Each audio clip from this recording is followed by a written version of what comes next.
Bismillahirrahmanirrahim. Bismillahirrahmanirrahim. Bismillahirrahmanirrahim. Tidak ada istilah Habib dalam disanggah pernyataan saya dalam sebuah ceramah. Katanya itu Kiai Ma'rudin gak baca Al-Quran. Di dalam Al-Quran banyak disebutkan innallaha yuhibbut tawwabina wa yuhibbul mutatahhirin. Allah mencintai orang-orang yang taubat dan Allah mencintai orang-orang yang wudu, orang-orang yang bersuci. Berarti di situ ada yuhibbu, berarti Allah cinta, yang dicintai namanya Habib. Berarti orang yang taubat adalah Habib, orang yang berwudu adalah Habib. Betul kalau dari sisi lugawi, istilahan lugawiyan betul ada istilah Habib di dalam Al-Quran. Tetapi dulu beberapa bulan yang lalu, sebelum masalah nasab ini dipahami masyarakat, yang disebut Habib itu adalah katanya yang keturunan Nabi. Kata saya, tidak ada istilah Habib dalam Islam. Maksudnya dari Al-Quran tidak ada disebutkan bahwa seorang keturunan Nabi dari Nabi besar Muhammad SAW harus bergelar Habib. Teu aya di hadis, teu aya hadis anu nunjukkeun bahwa anu ngaku keturunan Nabi kedah make gelar Habib. Teu aya. Tina ijma' entah ayat ijma' sahabat Rasulullah, ijma' ulama yang menyatakan bahwa keturunan Nabi bergelarnya Habib. Enggak ada. Cocok. Dari kias tidak ada sandarannya, adna qarinah kecil. Kalau dalam tradisi Islam ada. Turunan Nabi memakai gelar tertentu ada. Apa gelar yang dipakai dulu oleh ulama untuk turun Nabi? Sayyid dan Syarif. Gelar keturunan Nabi menurut tradisi pemahaman Islam adalah Sayyid dan Syarif. Perempuannya Sayyidah, perempuannya Syarifah. Itu ada nomenklatur, presidennya dari dulu ada di ulama-ulama. Tapi kalau Habib nggak ada turunan Nabi, gelarnya gelar Habib. Dulu begitu saya bilang. Kalau ada orang bergelar Habib, diparanin bapak-bapak, ditabokin. Pas ditanyain, kenapa kamu pakai gelar Habib? Karena saya namanya Habibur Rahman, dipanggil Habib. Salah orang.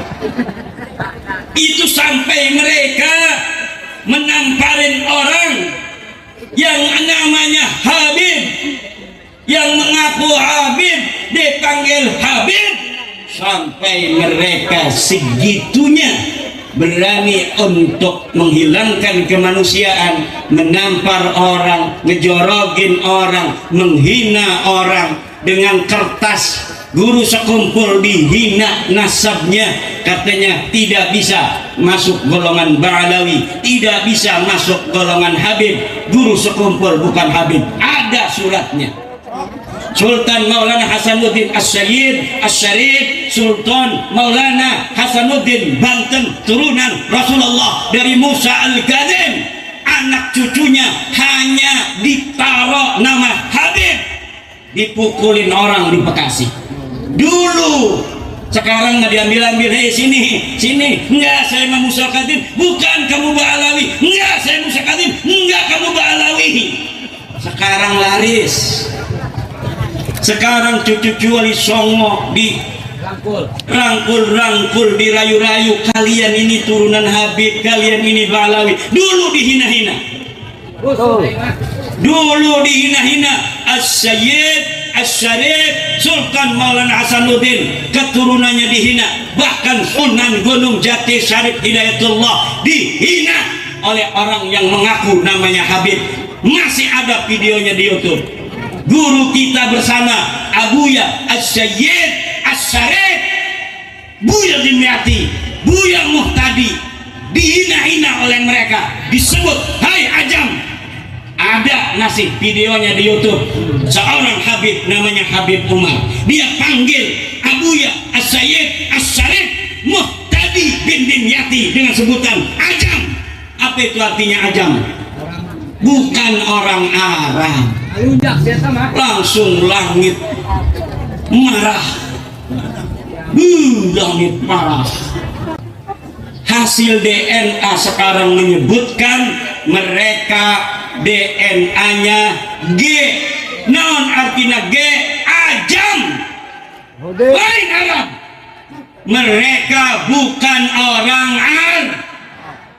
Jangankan turunan Nabi, kata hasil tes DNA menurut Dr. Sugeng, mereka ini bukan orang Arab acang. Jangankan keturunan Nabi besar Muhammad sallallahu alaihi wasallam. Maka dulur-dulur, dengan maulid ini mari kita, semua sudah berlalu, semua kita sudah tahu, tapi kita tidak punya dendam. Kita ingin kita bersama-sama, ayo hidup seuyunan, betul? Saling hormat menghormati. Dulu kita dihina, kita tidak ngapa-ngapain, betul tidak? Hanya saja ketika hari-hari ini banyak sejarah-sejarah yang dirubah, kita takut anak cucu kita nanti dia tidak tahu sejarah yang asli. Anak cucu kita nanti sejarah bangsanya melenceng kemana-mana, tidak sesuai dengan faktanya. Ayo kita hidup bersatu, ayo kita hidup seuyunan, tapi jangan ada lagi kata-kata orang Indonesia yang laki-laki ganteng tidak boleh kawin dengan perempuan dari satu golongan manapun. Kalau misalnya kita ngadu nasab, turunan Sultan Hasanuddin bukan hanya turunan Nabi, tapi turunan raja-raja.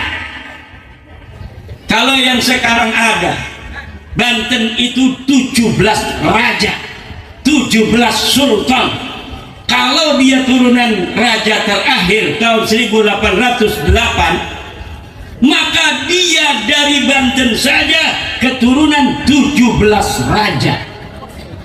Kemudian dari sebelum Banten, yaitu ketika Pajajaran, Raja Siliwangi yang kelima, Siliwangi keempat, ketiga, kedua, kesatu, kemudian kerajaan Galuh, kemudian kerajaan Sunda, berapa raja, kemudian kerajaan Mojopahit, karena Kesultanan Banten juga adalah cucu daripada Demak Bintoro. Karena apa?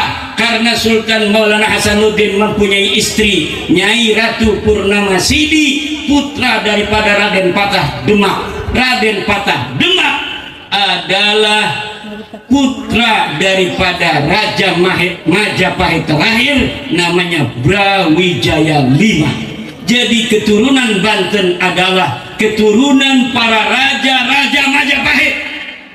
Raja-raja Majapahit keturunan daripada raja-raja Singosari, raja-raja Tunggul Ametung segala macam, Ken Arok, Medang Kemulang, Taruman Negara, Salaka Negara, dan lain sebagainya. Kalau ngadu nasab, iya kita orang Banten bukan hanya turunan Nabi, tapi turunan puluhan raja-raja besar di tanah Jawa.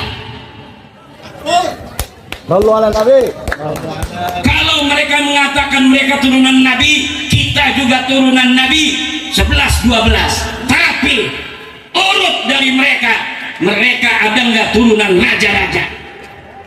Kita turunan raja, 17 raja di Banten, 17 raja di Pajajaran, raja di Sunda, raja di Galuh, raja di Majapahit, raja di Demak. Kalau mau ngadu nasab, kita turunan Nabi juga turunan raja. Mereka kalau benar turunan Nabi, tapi kesini jual minyak, jual buhur. Ini lagi masih ngomong, ini lagi masih ngundat-ngundat, tetapi tidak menutup kita untuk saling, untuk masa depan menghargai, saling menghormati. Ini hanya lagi ngomong aja, lagi ngomong. Karena apa? Lihat di YouTube ada orang Indonesia nikah dengan seorang syarifah, udah nikah, udah punya anak, malah ketahuan suruh cerai. Katanya tidak sekufu, katanya kastanya berbeda. Ayahnya setuju, ibunya setuju, perempuannya setuju. Ketahuan oleh bos mereka Taufik Assegaf. Lalu Taufik Assegaf suruh ini orang yang sudah menikah bercerai, katanya tidak sah, katanya berzina. Ini yang harus dihentikan, kalau tidak aing moal bakal berhenti. Lunjak gitu ya. Tuh, aku. Kepalana kan aing. Ibu bapak hadirin ma'asyiral muslimin rahimakumullah, itu satu harus dihentikan. Di tengah-tengah bangsa Indonesia, keturunan para raja, yang kami keturunan daripada orang-orang yang dapat menciptakan Borobudur ketika negara-negara Arab belum punya apa-apa. Kita sudah punya Prambanan ketika negara Eropa belum punya Menara Eiffel. Maka tidak boleh bangsa Indonesia yang keturunan orang-orang besar, turunan Sailendra, orang yang bisa mengalahkan Mongol, dihina oleh siapapun. Karena mulai saat ini siapapun yang menghina kebangsaan kami, bangsa Indonesia, bangsa Nusantara, akan berhadapan dengan seluruh putra putri Nusantara. Takbir. Mesih urusan rusuh ya. Kenapa kita harus ngomong agar mereka ngerti? Karena dianggapnya kita nggak ngerti tentang sejarah kita, betul tidak? Dianggapnya kita tidak mempunyai harga diri sebagai bangsa Nusantara. Orang Pasauran tidak tahu kalau di Pasauran dulu ada kerajaan besar. Kerajaan pertama di Indonesia itu dari Pasauran, di Pandeglang, tepatnya di Mandalawangi. Itu jauh di dia, berapa kilo? 17 kilo. Asal seluruh dari kerajaan di Nusantara adalah Pandeglang. Namanya kerajaan Salaka Nagara. Pada tahun 1 Masehi di Pandeglang sudah ada kerajaan besar namanya Salaka Negara. Dari Salaka Negara inilah diturunkan para keturunan raja-raja se-Indonesia, dari Bantennya, dari Jabarnya, dari Jatengnya, dari Jatimnya, dari Acehnya, dari Borneonya, dari Sulawesinya, dari Malukunya, semua turunan raja-raja Pandeglang. Iya, sana ya, turunan raja-raja ya. Iya, anu manis-manis, apa manis bahasa Sundanya? Amis. Kalau bahasa Jawa amis itu ikan tuh.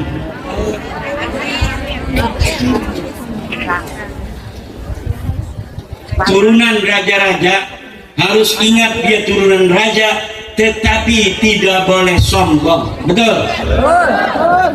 Kenapa kita harus ingat bahwa kita turunan raja? Agar kita tidak mudah untuk tunduk kepada orang asing. Karena sejarah Banten adalah sejarah keperkasaan dan futuwah. Tidak gampang dari dulu Banten menyerah pada siapapun, betul? Kita pernah dikalahkan oleh Belanda karena satu sebab. Naon eta? Pengkhianatan. Naon? Kita pernah dikalahkan Belanda karena satu hal, yaitu pengkhianatan. Maka kita harus hati-hati, jangan sampai mau kita diadu domba. Sejarah telah berkata kekalahan kita orang Banten 1682 hanya karena kita mau diadu domba. Maka jangan sampai kalau ada upaya adu domba kita ladenin. Kita harus istiqomah ala target, kita harus istiqomah alal hadaf. Tujuan apa dalam kita melangkah, itu saja. Jangan cilok kanan, cilok kiri. Karena kalau kita cilok kanan itu bisa jadi kawe-kawe oleh cewek. Kalau cilok kiri dikawe-kawe oleh pengkhianat. Kalau kita terjebak untuk mampir di kawe kiri pengkhianat, maka alamat kita akan mudah dikalahkan, alamat kita akan mudah diadu domba. Akhirnya musuh kita ongkang-ongkang kaki, yang perang, yang gelut, kita sendir. Ini jangan sampai. Dalam setiap perjuangan pasti ada tantangan dan ada rintangan. Tetapi jika kita yakin bahwa apa yang kita perjuangkan ini benar, maka insya Allah Allah akan bersama kita memberikan kekuatan dan kemenangan. Ibu-ibu orang Pasauran, anak-anaknya suruh ngaji biar tidak mudah dibodohi. Banyak ormas-ormas yang muncul pada zaman modern, taunya dia ngajak ngebom keluarga sendiri, radikal, fundamentalis. Ternyata walaupun mereka membawa-bawa Islam, di belakangnya adalah orang-orang Yahudi, orang-orang Nasrani, orang-orang yang benci pada bangsa Indonesia, orang-orang yang benci pada negara Indonesia. Mereka tidak mau Indonesia damai, mereka tidak mau Indonesia tenang. Akhirnya mereka menciptakan ormas-ormas Islam yang didanai oleh mereka. Tujuannya apa? Agar Indonesia ini perang saudara. Na'udzu. Jangan sampai mau diadu domba. Dan adu domba yang paling gampang adalah dengan isu agama. Dengan isu apa? Apalagi orang Banten. Orang Banten kalau sudah isunya agama, ini Bang Palingna diasah baik golok mana nama. Si orang mah diakalan ku batur. Padahal itu adalah strategi orang-orang kafir untuk menghancurkan agama Islam sendiri. Siapa yang bikin ISIS? Amerika. Siapa orang yang bikin Islam jamaah di Indonesia? Amerika. Siapa orang yang bikin Majelis Mujahidin Indonesia? MMI. Orang Amerika. Tapi atas nama Islam, dengan mengambil tokoh-tokoh Islam untuk merekrut orang-orang Islam, kemudian mengebom orang-orang mengkafirkan orang-orang bahkan ibunya sendiri dikafirkan. Kalau anak ibu kuliah di Jakarta, kuliah di Serang, pesen, kamu jangan masuk HTI, kamu jangan masuk ormas-ormas yang tidak sesuai dengan jati diri bangsa, yang tidak sesuai dengan guru ngaji di Pasauran, yang tidak sesuai dengan guru ngaji di Bojonglor, yang tidak ngaji Fathul Mu'in, yang tidak ngaji Fathul Qorib. Siapa saja yang ngajak kamu untuk menjauhi Nahdlatul Ulama, jangan mau. Karena nanti pas pulang dia bukan jadi kiai, bukan jadi orang pinter, malah orang keblinger. Salama nama ibunya nggak mau nyentuh, katanya ibu masih dalam keadaan kafir, ibu najis. Na'udzubillah min. Ada organisasi yang tidak mewajibkan anggotanya sholat 5 waktu. Kebansun mau minum. Ada lagi organisasi yang kalau ada orang lain sholat di masjidnya harus dipel karena najis. Ada lagi organisasi yang menyebut orang yang hormat pada bendera Indonesia ini adalah musyrik.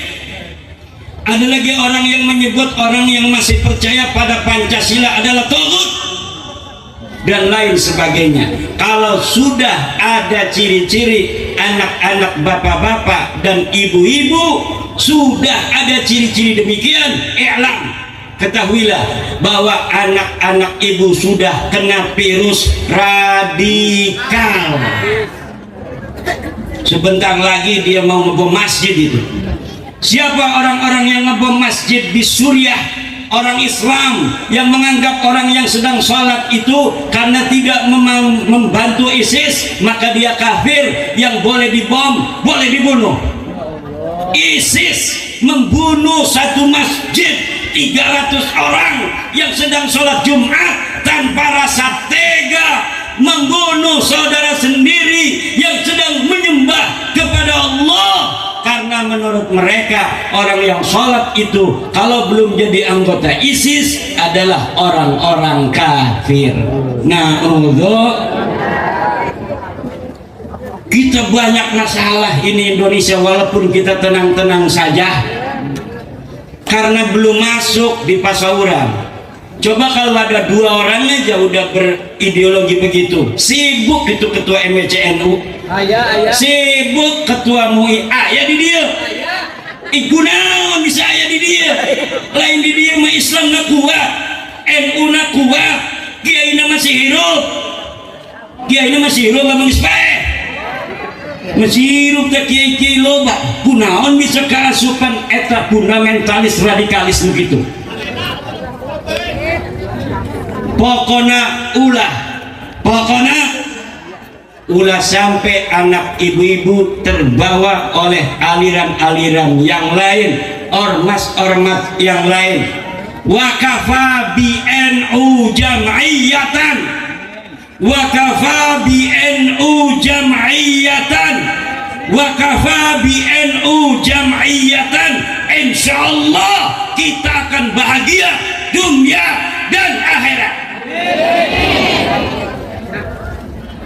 Kalau sudah kita lepas dari NU, kalau sudah kita jauh dari kiai-kiai kampung, maka alamat kita akan dibawa tersesat, dimanfaatkan kemanusiaan orang, dimanfaatkan keluguan orang, anu kelompok-kelompok yang bukan Nahdlatul Ulama.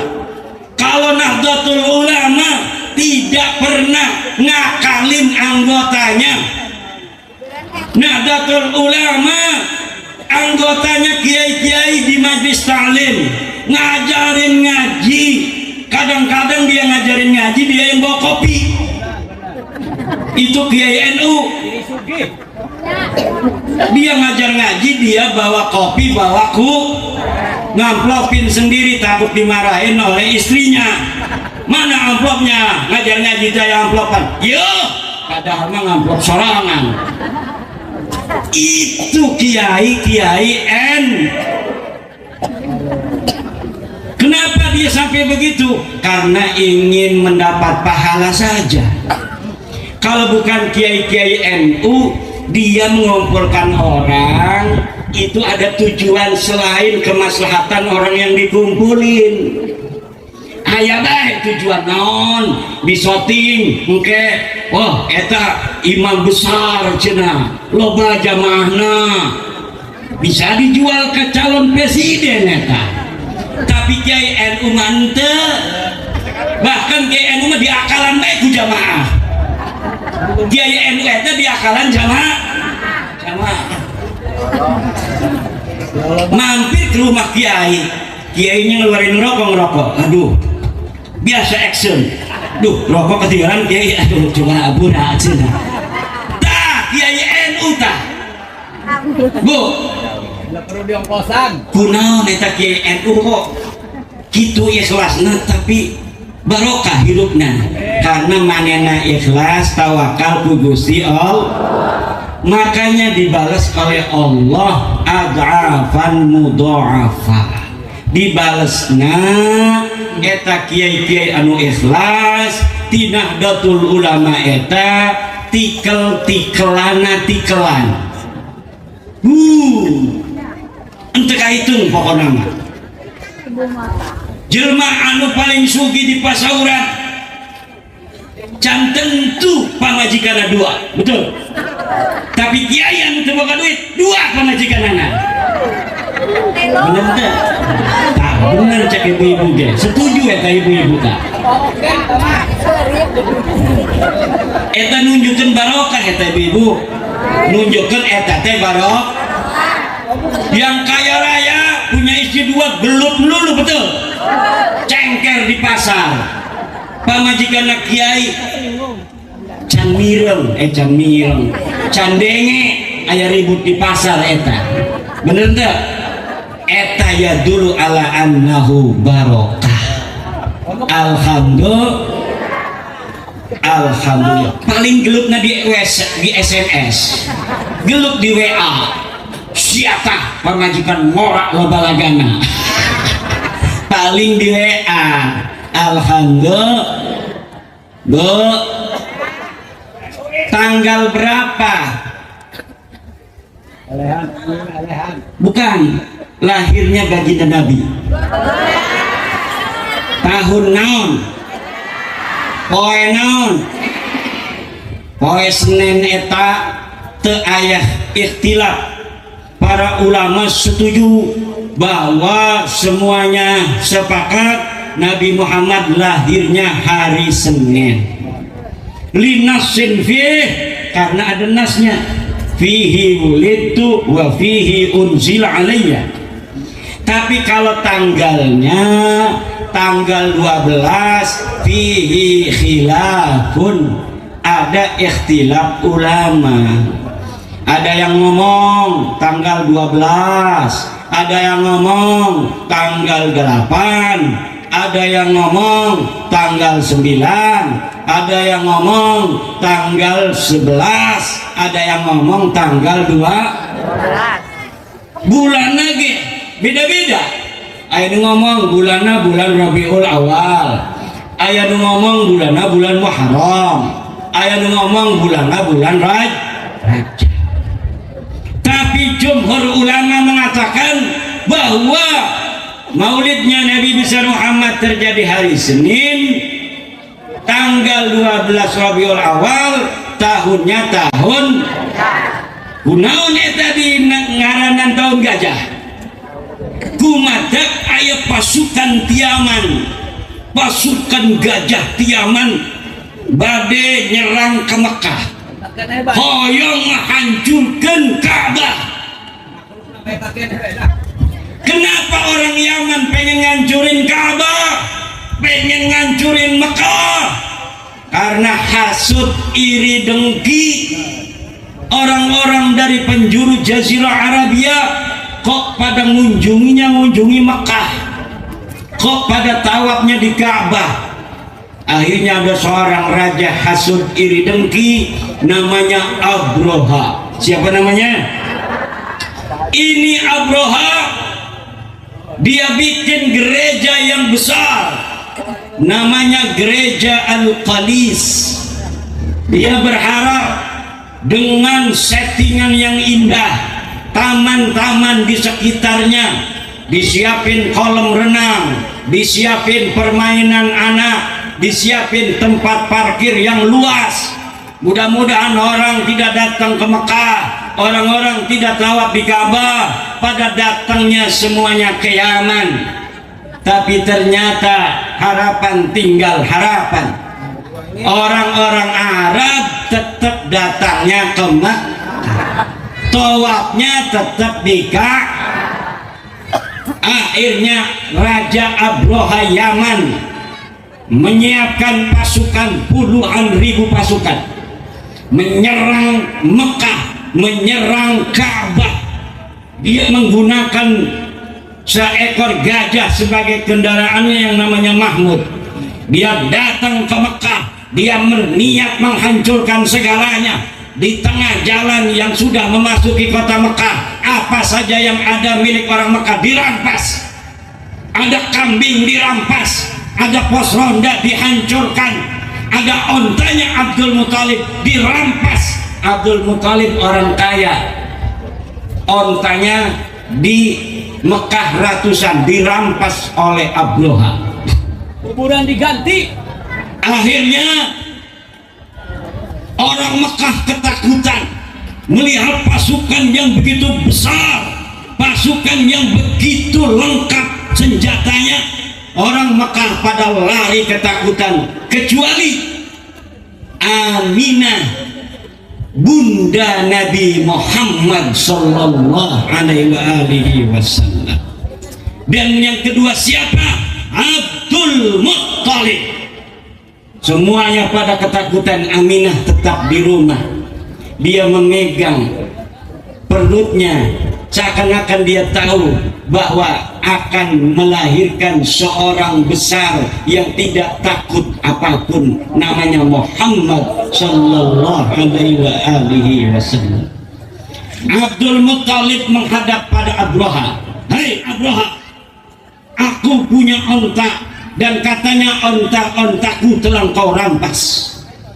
Aku datang kemari untuk mengambil onta-ontaku. Kata Abroha, hei Abdul Muthalib, kenapa engkau meminta onta-ontamu? Kenapa engkau tidak meminta aku untuk tidak menghancurkan Ka'bah? Kata Abdul Muthalib, fa amman nuku fa ana rabbuha wa ammal Ka'batu falaha rabbun yahmiha. Kalau onta aku pemiliknya, kalau Ka'bah dia punya pemilik yang akan menjaganya, yaitu Allah subhanahu. Abroha tidak mau menyerahkan ontanya Abdul Muthalib. Abdul Muthalib tetap diam, diabaikan Abdul Muthalib. Pasukan jalan, kata Abroha. Ini gajahnya Abroha, diem aja. Jalan, enggak mau. Jalan, enggak mau. Kata orang pintar, jangan-jangan gara-gara Tuhan tidak mau memberikan onta kepada Abdul Muthalib. Akhirnya diberikan ontanya Abdul Muthalib kepada Abdul Muthalib oleh Abroha. Abroha kemudian menjalankan pasukan. Gajah ini kemudian mau jalan menuju Ka'bah dan sebentar lagi menghancurkan Ka'bah. Allah mengutus ribuan burung-burung ababil untuk menghancurkan tentara Abroha. Ini tentara burung-burung ababil membawa batu-batu dari kawah yang panas sekali, dihancurkan kepada pasukan gajahnya Abroha. Mati Ka'as bin Makhul, tetapi Abroha bisa melarikan diri dalam keadaan terluka. Sampai di Yaman dia baru mati. Alhamdulillah. Maka matinya Abroha berbarengan dengan lahirnya Nabi besar Muhammad sallallahu alaihi wasallam. Tapi ini Abroha nanti punya cucu, bapak-bapak. Cucunya ini jadi sahabat Nabi, jadi ulama yang dia periwayat hadis. Namanya Abroha juga, Abroha bin Surahbil bin Abroha. Abroha bin Surahbil bin Abroha. Ini dia ulama besar. Ini menunjukkan nasab itu tidak penting. Anaknya penjahat agama Abroha jadi ulama. Ada lagi Abu Jahal. Kenal Abu Jahal? Kenal di mana? Ini rencangan Abu Jahal ini. Eta Abu Jahal boga anak ngaranna Ikrimah jadi ulama. Anaknya Nabi Kan'an namanya Nabi Nuh, dia jadi juri kafir. Maka ibu-ibu, siapa saja yang mondokin anak ke kiai jadi kiai, walaupun dia anaknya bajigur, bapaknya penjahat kelas kakap, ketua copet seluruh Pandeglang, kalau anaknya mondok insya Allah jadi kiai. Amin. Sebaliknya anak kiai tedoyan ngaji gabung najeng pencopet, eta lain jadi kiai, jadi tai. Eta anak kiai jadi umatak manina tidak ingat. Maka kesuksesan prestasi bukan berdasarkan nasab, tapi berdasarkan ilmu. Orang yang ingin tinggi pangkatnya di dunia harus berilmu. Yarfa'illahu alladhina amanu minkum walladhina utul ilma darajat. Ulah jual-jual nasabesia, ulah jual-jual nasabesia di Indonesia. Berilmu ayang dihormatan, berilmu kalau memang ingin tinggi pangkatnya. Kalau pengen mulia, takwa, inna akramakum indallahi atqakum. Sesungguhnya orang-orang yang paling mulia di sisi Allah adalah orang yang paling bertakwa. Bukan orang keturunan raja, bukan orang keturunan kiai. Anak kiai itu bisa ngaji, biarin aja. Tapi kalau ada orang anak tukang kolektor, anak tukang kebon, ente mondok, ente sekolah bapana, tapi hoyong anakna ia berilmu, dipondokkeun ka kiai, dipondokkeun ka santri, dipondokkeun ka cadasari, jadi jelma. Eta nasab teu penting, anu penting adalah ilmu. Loba kiai-kiai anu teu nyaho nasabna, bener. Kemana bokulan? Kemana ieu nasab aing? Ulah neangan-neangan nasab jebluk eta ka Abu Jahal kumaha? Pas jebluk ka Fir'aun, ka Yuya, haplografna G eta Yuya, mertuana Fir'aun. Makanya jangan bangga-banggain nasab, karena kalau lu bangga-banggain nasab, gua juga punya nasab, ayo kita ngadu nasab. Kalau lu banggain prestasi, semua orang bisa berprestasi, ayo saling harga menghargai. Kalau lu punya ilmu, orang juga bisa punya ilmu, ayo saling menghargai ilmu. Tapi kalau nasab itu tidak diusahakan, nasab itu hadir sendiri.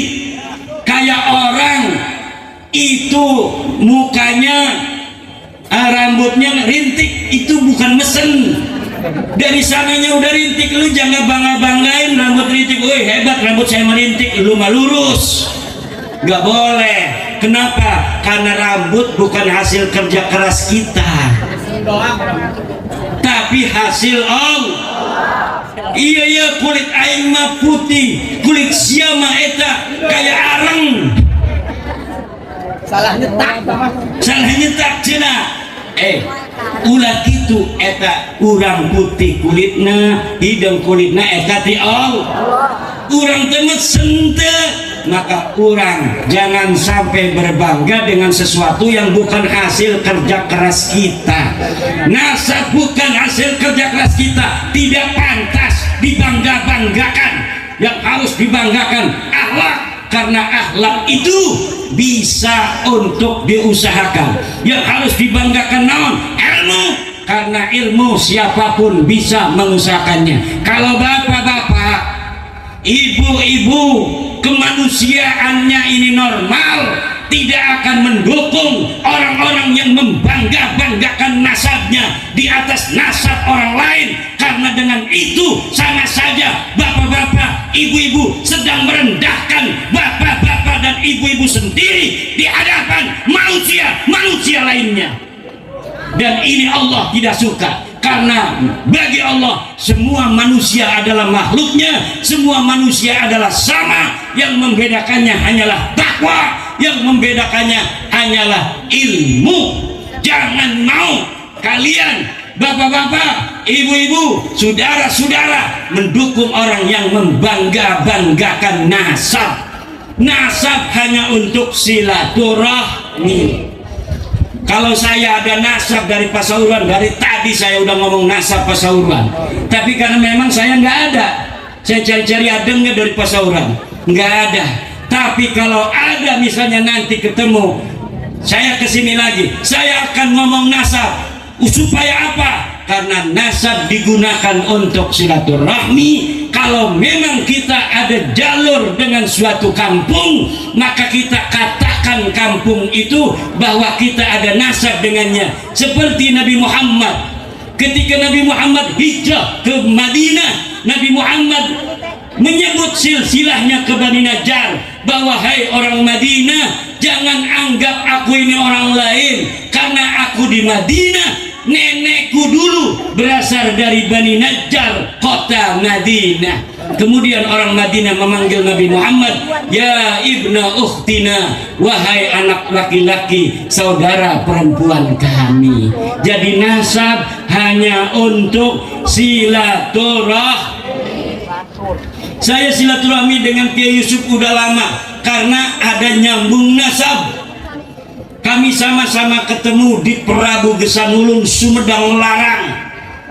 Walaupun kita adanya di Banten, selain ada tautan ke Banten, Kesultanan Banten, ternyata ada nyambungnya juga dengan Kiai Yusuf dari Raja Sumedang Larang.